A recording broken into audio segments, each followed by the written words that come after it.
रघुपति कर संदेश अब सुनु जननी धरे धीर। हस कहे कपे गद गद भयो भरे विलोचन नीर। हे माता, अब धीरज धरकर श्री रघुनाथ जी का संदेश सुनिए। ऐसा कहकर हनुमान जी ने प्रेम से गदगद हो गए। उनके नेत्रों में प्रेमाश्रुओं का जल भर आया। कहे ओ राम वियोग तव सीता, मोक हो सकल भय विपरीता। नवतरो के सलय मन हो प्रसानो, काल ने साथ मन से भानो। कुबलय विपिन कुंत बन सरेसा, बारिद तपत तेल जनो बरेसा।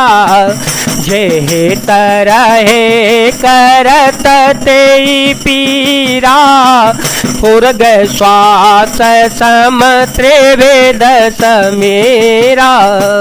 हनुमान जी बोले, श्री रामचंद्र जी ने कहा है कि हे सीते, तुम्हारे वियोग में मेरे लिए सभी पदार्थ प्रतिकूल हो गए हैं।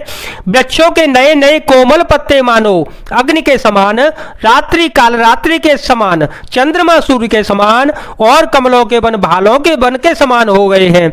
मेघ मानो खौलता हुआ तेल बरसाते हैं। जो हित करने वाले थे वे ही अब पीड़ा देने लगे हैं। त्रिविध शीतल मंद सुगंध वायु सांप के श्वास के समान जहरीली और गर्म हो गई है। कहे ते कछु दुख घटी होई, काहे कहो यह जान न कोई।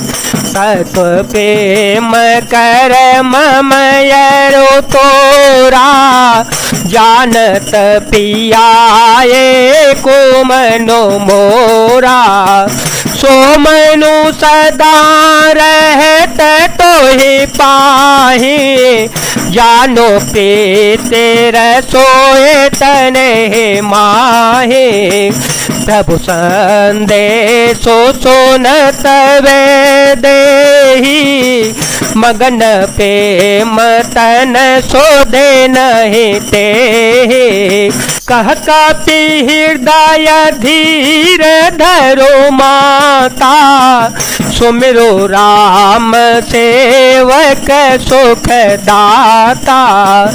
और यान हो रघुपति पे भूताई, सुन मम वचन तजहु कदराई। मन का दुख कह डालने से भी कुछ घट जाता है, पर कहूं किससे, यह दुख कोई जानता नहीं है। हे प्रिय, मेरे और तेरे प्रेम का तत्व रहस्य एक मेरा मन ही जानता है, और वह मन सदा तेरे ही पास रहता है। बस मेरे प्रेम का सार इतने में ही समझ ले। प्रभु का संदेश सुनते ही जानकी जी प्रेम में मगन हो गई। उन्हें शरीर की सुध बुध न रही। हनुमान जी ने कहा, हे माता, हृदय में धैर्य धारण करो और सेवकों को सुख देने वाले श्री राम जी का स्मरण करो। श्री रघुनाथ जी की प्रभुता को हृदय में लाओ और मेरे वचन सुनकर कायरता छोड़ दो।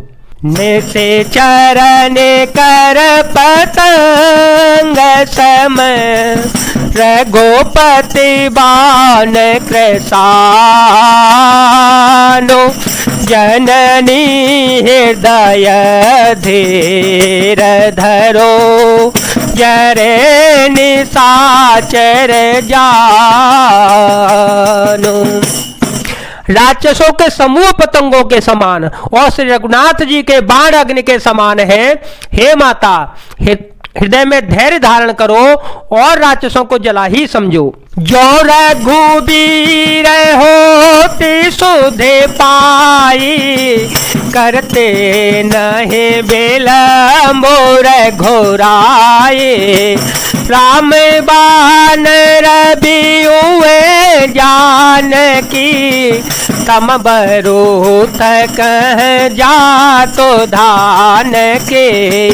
अवहि मातो में जाओ लवाई, प्रभु आय सो नहीं राम दोहाए।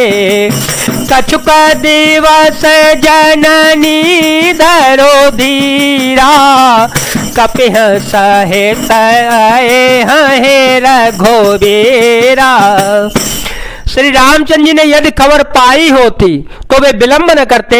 हे जानकी जी, रामबाण रूपी सूर्य के उदय होने पर राक्षसों की सेना रूपी अंधकार कहाँ रह सकता है। हे माता, मैं आपको अभी यहाँ से लिवा ले जाऊं, पर श्री राम जी की शपथ है, मुझे प्रभु की उनकी आज्ञा नहीं है। अतः हे माता, कुछ दिन और धीरज धरो, श्री रामचंद्र जी वानरों सहित यहाँ आवेंगे। निश्चर मारी तो ही ले जय हैं, तेहु पूरे नार दादे जसो गए हैं।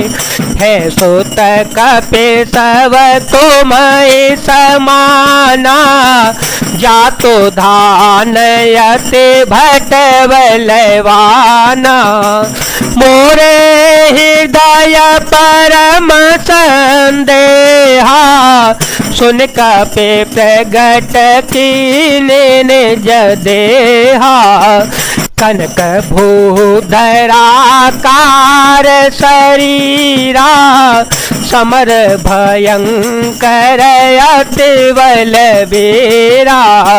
सीता मन भरोस तब भयो, पुन लघु रूप पवन सुत लयो।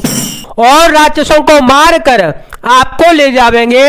नारद आदि ऋषि मुनि तीनों लोकों में उनका यश गावेंगे। सीता जी ने कहा, हे पुत्र, सब वानर तुम्हारे ही समान नन्हे नन्हे से होंगे।